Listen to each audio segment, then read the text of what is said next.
dia, meus amigos, tudo bem? Bom dia, Evelyn.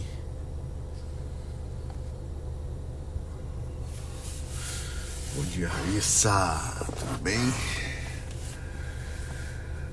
Os fiéis do Papo Matinal chegando aí. Bom, agora não tem mão balançando não, comprei um suporte aqui, chegou.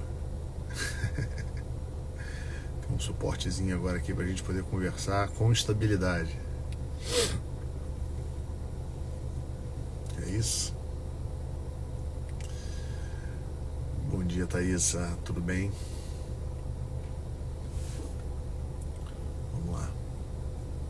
Deixa a galera ir chegando e a gente começa hoje aqui.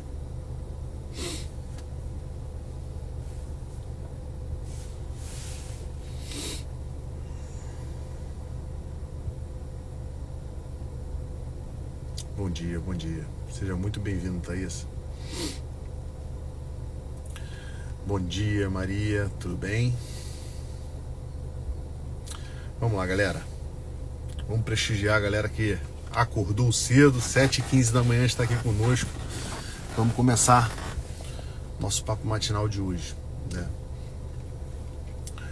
Estamos vindo aí de um final de semana. Espero que todos aí tenham tido um final de semana legal.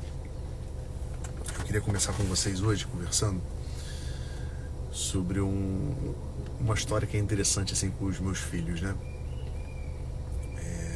Várias vezes, obviamente, dentro da educação, a gente precisa chamar a atenção dos nossos filhos, né? E na tradição daquilo que a gente vem conversando sobre a presença, né? Obviamente que o professor Diego Reis fala disso também com uma maestria profunda. Eu recomendo que os senhores acompanhem o professor Diego Reis. Mas dentro da herança, né? De como ele ensina pra gente, né, que a presença tempera, mas mais do que isso, né, a presença é a graça. É interessante quando eu vejo os meus filhos fazendo alguma besteirinha ou alguma coisa que eles sabem que é reprovável aos meus olhos ou aos olhos da Rejane, o quanto que eles têm essa coisa, né, o papai chegou, a mamãe chegou, então vem aquele susto e eles querem esconder aquilo que está fazendo de errado, não no intuito de mentir, mas às vezes até mesmo no intuito de uma espécie de vergonha, né? De vergonha do que aconteceu. Então, um dia desses tinha um dos pequenos que, por conta de brinquedo, brigando um com o outro, ele foi lá e bateu no outro. E aí eu chamei ele com calma, né? E perguntei para ele assim: cara, por que você está fazendo isso? O que aconteceu? O que você fez? Ele, não, porque ele me bateu, porque fez isso comigo e me chamou de feio. Eu falei, tudo bem, mas o que você fez dentro dessa relação antes para que ele pudesse te bater? Não, é que ele fez isso, ele fez aquilo. Então, ou seja, observa essa tendência que existe em nós de sempre culparmos o outro, né? De sempre colocarmos no outro. Parece que isso vem às vezes até de berço. Não importava o que eu perguntasse, ele não confessava aquilo que ele fez. Ele queria me contar aquilo que aconteceu com ele, né? Ou seja, eu sou a vítima e existe um culpado exógeno, um culpado externo para que eu pudesse ter feito isso. Então, ou seja, eu bati nele porque antes ele fez alguma coisa comigo, porque então há sempre um motivo. Essa característica infantil, né? Muitas das vezes nós carregamos também para a nossa vida adulta. Nós carregamos isso para a vida adulta. E é óbvio, né, que eu fui trabalhando com ele até que ele confessasse de fato, o que ele fez, né? E no instante que ele precisava confessar aquilo que ele fez, baixava os olhinhos e se envergonhava por ter feito isso e ter que confessar isso na minha presença, né? Mas vocês percebem quanto que isso de alguma forma é também um remédio por uma situação como essa, né? Hoje, numa das leituras da Santa Missa, para quem já teve a oportunidade de ir, ou de já fazer sua oração, ou de ler na liturgia de hoje, eu recomendo, né? Conta a história de Caim e Abel. Caim e Abel são filhos de Adão e Eva, e Abel é o primogênito. E então ambos, de alguma forma, foram oferecer a Deus um certo sacrifício. Mas a Sagrada Escritura conta que Deus olhou com bons olhos para a oferta de Abel, mas não olhou com bons olhos para a oferta de Caim. E então a Sagrada Escritura reporta que Caim ficou abatido e irado com essa história. Eu vou dar uma pausa aqui na história, né, para a gente poder fazer uma certa comparação disso com a nossa vida. Todos nós, homens, fomos criados por Deus ut operatur, né, que a gente fala, para que trabalhe, para que opere. Então a nossa vida, ela encontra de alguma forma também uma certa vocação no trabalho. É claro que nós temos as nossas vocações no estado de vida, né? Mãe, marido, esposa, um sacerdote, um religioso. É óbvio que nós temos essa vocação que muitas das vezes tomam conta de toda a nossa vida, né? Quando a gente se casa, a gente faz a promessa até que a morte nos separe. Então o matrimônio, ele tem a dimensão de uma vida. A paternidade, a maternidade, apesar de não ser estrito senso ali uma vocação, ela é algo que também, de alguma forma, nos ocupa enquanto a nossa vida dura, enquanto a vida dos nossos filhos duram. O sacerdote é sacerdote para sempre, segundo a ordem do rei Melquisedeque. Então, ou seja, o sacerdócio também é uma vocação para uma vida. Mas nós não podemos fechar os nossos olhos que grande parte da nossa vida ela é elaborativa, né? Quando a gente olha para a vida de Cristo, durante 30 anos Cristo foi carpinteiro, né? Trabalhou com os seus. O chamado de Cristo a Pedro, a Tiago, a João, é um chamado no seu próprio trabalho. Eles estavam pescando, eram pescadores.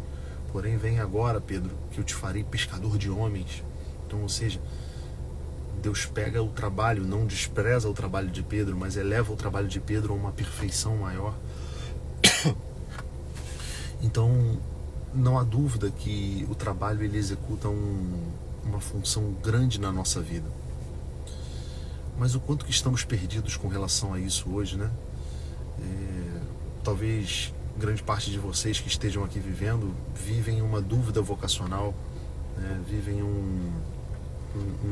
uma coisa de tipo, será que eu deveria estar aqui mesmo?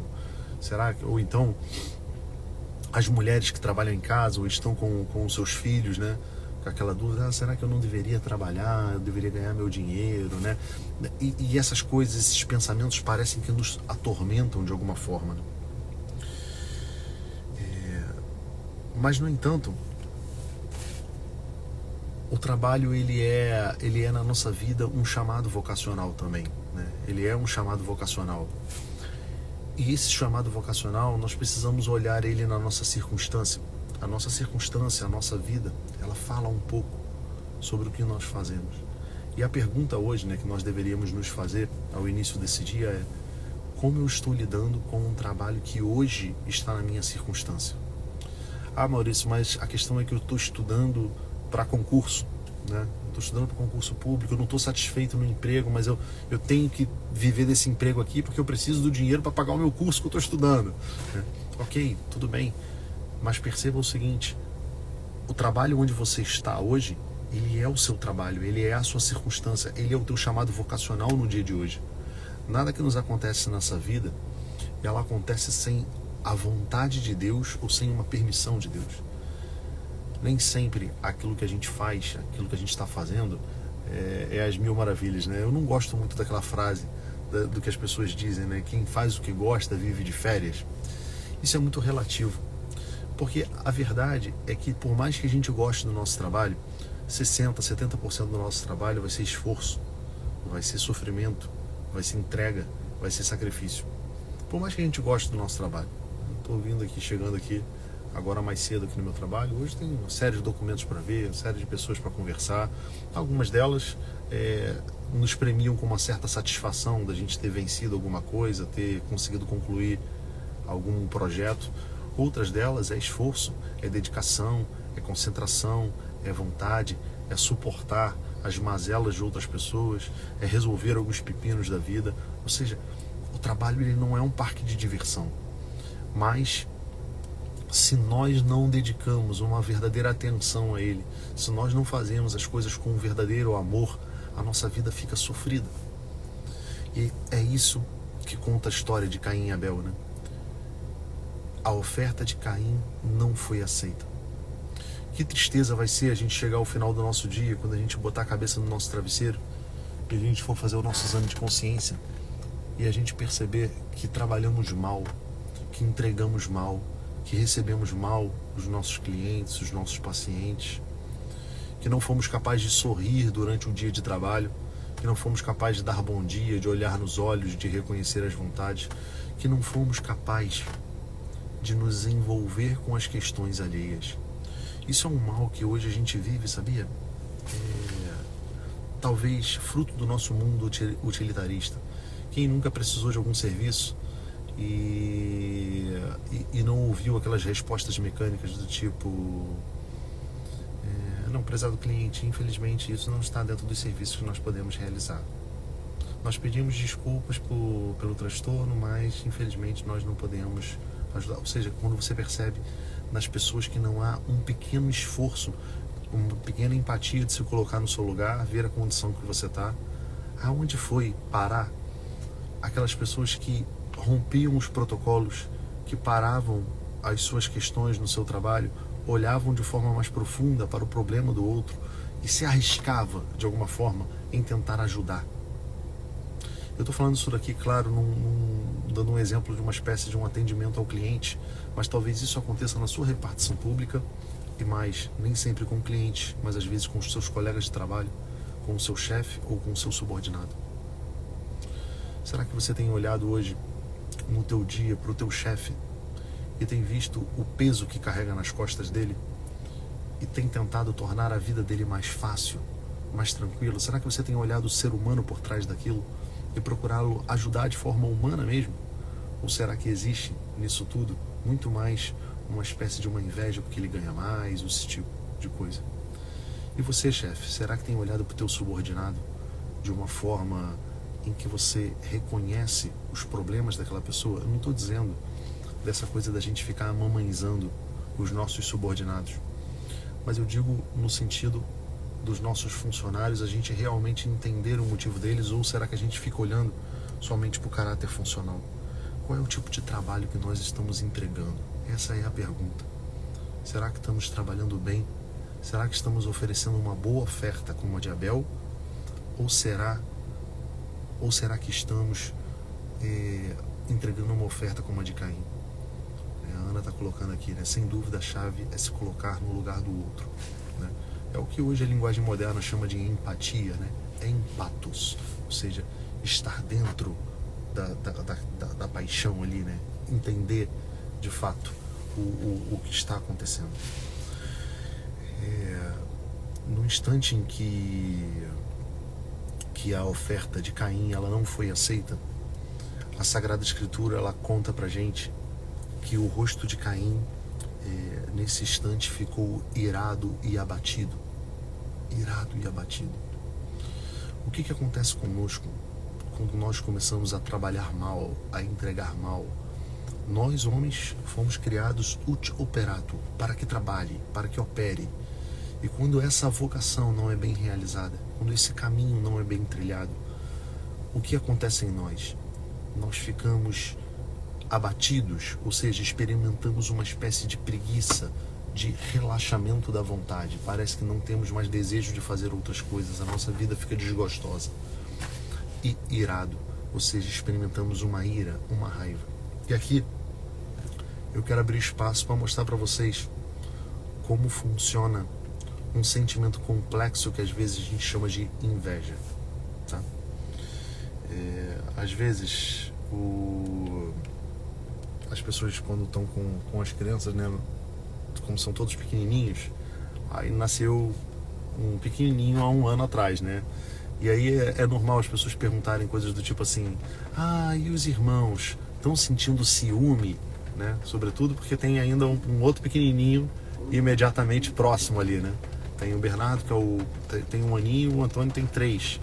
Então, quando o Bernardo nasceu, o Antônio ainda sempre pedia muito colo, sempre pedia ainda para estar botando a mão na pintinha da mamãe. Então as pessoas perguntam, né? Aí ele sente muito ciúme. Mas a verdade é que o ciúme, ele é um sentimento muito complexo ainda para uma criança. O que a criança sente, na maioria das vezes, é uma falta, uma ausência daquela presença que ele costumava ter. Mas ele ainda não faz essa ligação muito clara ao irmão, no sentido de que o irmão está causando isso nele, enfim. Mas nós adultos, nós que somos adultos, fazemos essa ligação. Então veja qual é a gênese do nascimento da inveja na vida e na história própria de Caim e Abel. No instante em que Abel teve a sua oferta aceita e Caim não teve sua oferta aceita porque trabalhou mal, porque ofereceu mal as suas primícias, nasce em Abel um sentimento de ira, ou seja, de raiva, ou seja, ele fica insatisfeito, ele acha injusto aquela questão e por isso ele vê nascer esse movimento de raiva. E ao mesmo tempo ele está com o rosto abatido, ele perde a vontade diante da vida, ele experimenta algo que nós chamamos no Ocidente de preguiça, que é esse sorvedor da vontade, essa coisa que puxa e que suga a nossa vontade. É da ira com a preguiça que nasce em nós o que nós chamamos de inveja. A inveja é uma espécie de tristeza que nós sentimos por um bem alheio. Porque eu acho que o outro está injustiçado, né? Eu acho que eu estou sendo injustiçado. Eu já não tenho mais essa força e essa vontade para reagir, para gostar da vida, então eu fico amargo. E dessa tristeza eu começo a culpar um outro. Então veja que é assim que nasce a inveja no nosso coração. Essa é uma grande importância para que nós trabalhemos bem. Porque se não trabalhamos bem, não vai demorar para que você comece a culpar todas as pessoas que estão ao seu redor pela tristeza que você está experimentando pelo seu trabalho mal entregue, pelo salário que não melhora, pela empresa que não vai adiante, pela sua vida que não consegue ser feliz. Tudo isso começa a nascer por conta da inveja que entra no teu coração.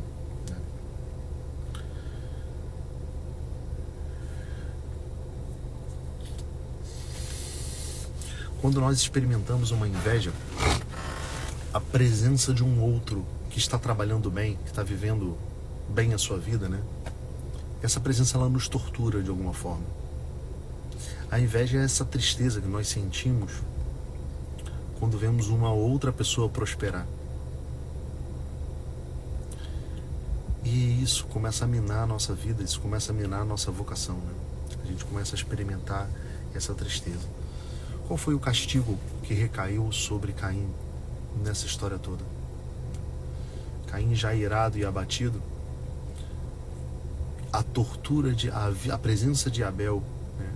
Alguém que vem vivendo uma perfeição, que vem entregando o que há de melhor, começava a torturar Caim. Então Caim planeja matar Abel. Quando Deus chama Caim às contas, pergunta a ele, né? Diz assim: Caim, aonde está o teu irmão? Aonde está o teu irmão? A resposta de Caim não podia ser mais agressiva do que a forma como ele respondeu, né? Acaso sou eu o teu guarda? Eu sei lá onde está meu irmão, acaso sou eu o teu guarda?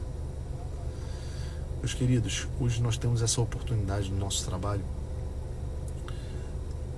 de não pensar simplesmente no trabalho, no processo das coisas, mas pensar que todo trabalho, ele visa tornar a vida de um outro, né, mais tranquilo.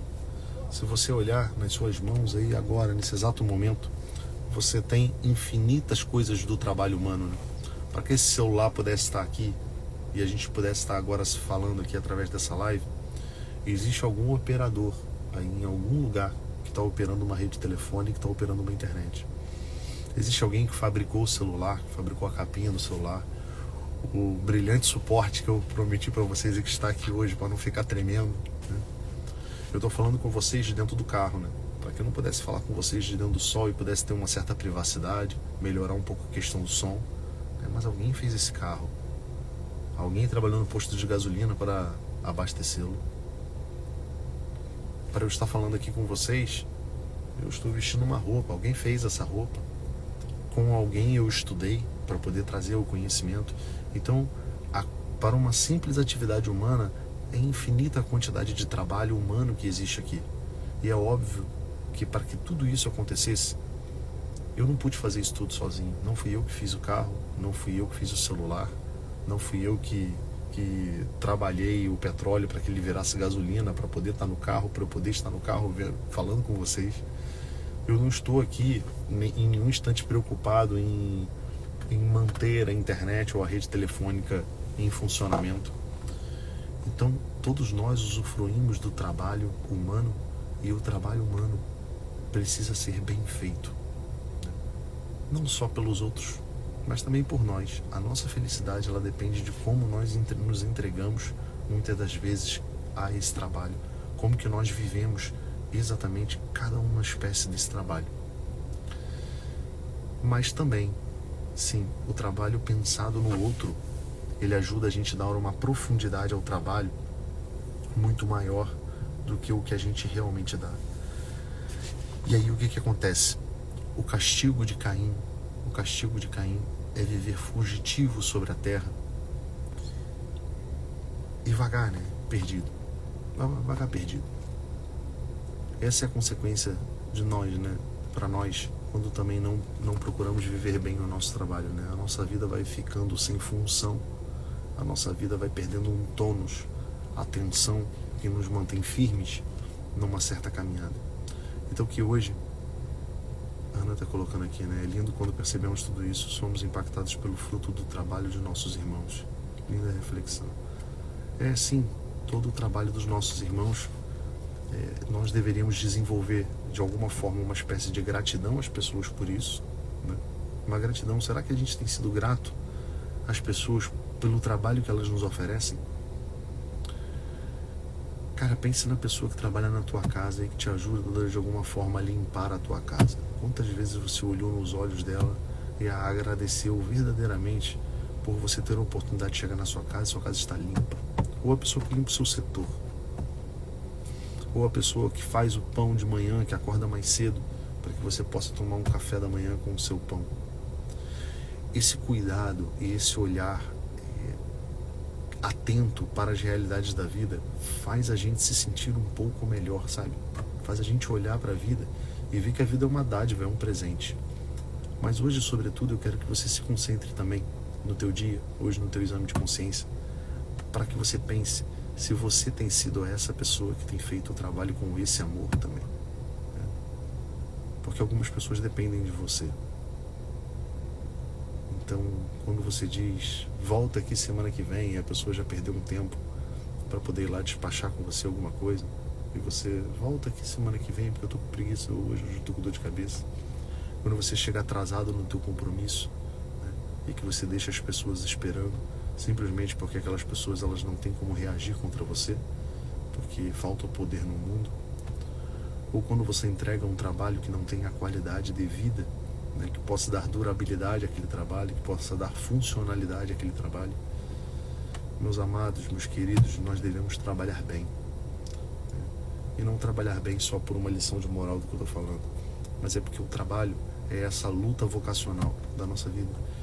Todo homem deve buscar a perfeição. E se não buscamos a perfeição nas nossas virtudes, nas nossas vocações, nós fatalmente estaremos fadados a buscar a perfeição fazendo as coisas mais tolas da vida, né?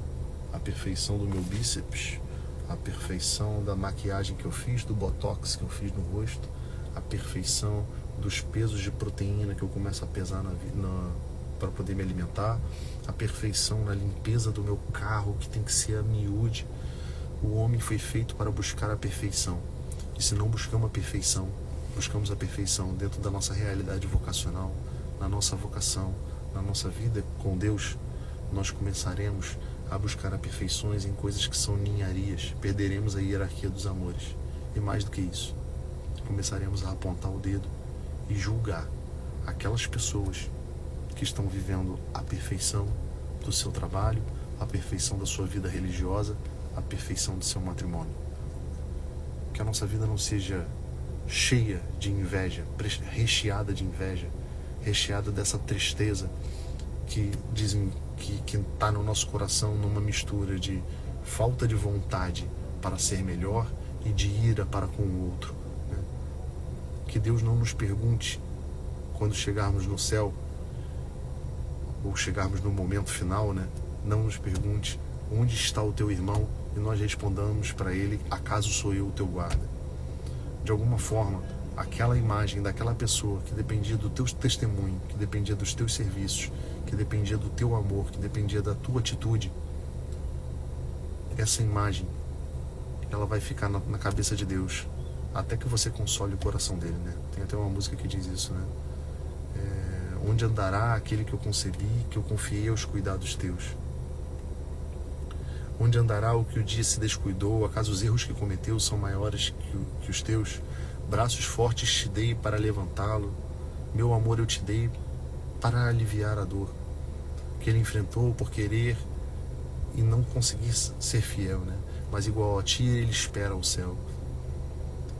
Como receberás o sol no outro dia, se a luz te lembrará o semblante dele, e em cada manhã verás a tua imagem até que console o meu coração. Meus amigos, na nossa vocação, Deus nos confia pessoas. Nós recebemos pela nossa vocação pessoas em anexo. A minha vocação como marido, como pai, eu tenho lá, sim, uma obrigação sobre a vida da Rejane, sobre a vida do João, do Francisco, do Bento, do Antônio, do Bernardo, né? Eu tenho uma vocação sobre as pessoas que trabalham comigo, sobre as pessoas que estão aqui, são dependentes do meu serviço, do meu trabalho. Todos nós temos essas pessoas em anexo que nos são dadas por meio da nossa vocação. Nós temos responsabilidade sobre essas pessoas. Nós temos responsabilidade sobre essas pessoas. Que a imagem dessas pessoas no futuro não nos torture por termos sido negligentes. Tá bom, meus amigos? Um grande abraço para vocês, um excelente dia e que nós trabalhemos bem, botando o coração na mão, né? Fazendo o melhor que nós podemos para entregar a Deus uma oferta ao final do dia que seja digna dele. Tá bom? Um grande abraço, fiquem com Deus.